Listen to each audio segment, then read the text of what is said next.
It is amazing that music can be written down. Listen to this.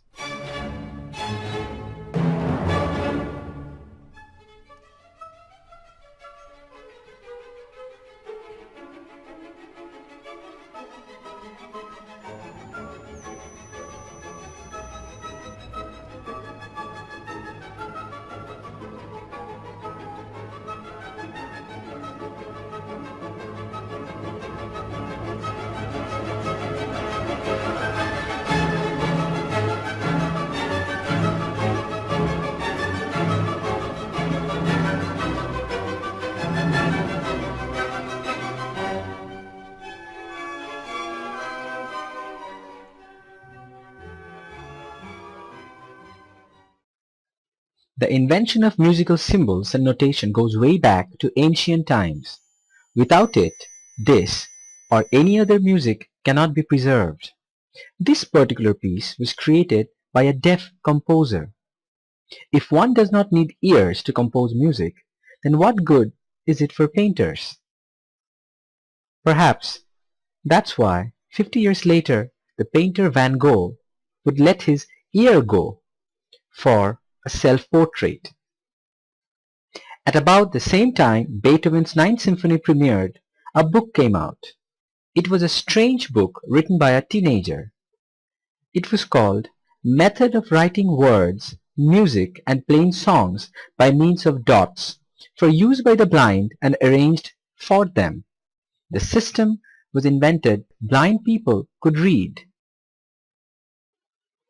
The representation of geometry using algebraic symbols came in 1637.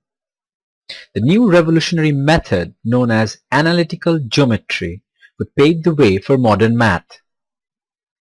Pierre de Fermat and René Descartes independently came up with the idea and published their work in the same year. The idea is to combine two of the greatest work in math, Euclid's Elements and Khwarizmi's Algebra. Today, we attribute analytical geometry to René Descartes, who is also known as Cartesius.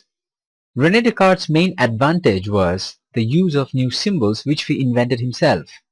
Symbols like X and Y that was never seen before.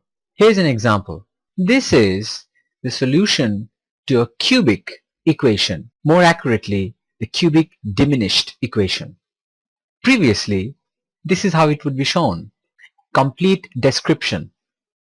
It is very difficult for us to understand what this is. This is the Cartesian version. This is the equation and this is the solution to that equation. Today we write it like this. The difference between these two is not much. One, this fish shape is the equation that we use today. This symbol is the cube root of today. This QQ is today written as Q squared. René Descartes had another advantage. While Fermat used one number line, René Descartes came up with a brilliant idea of using two number lines, one horizontal and another vertical.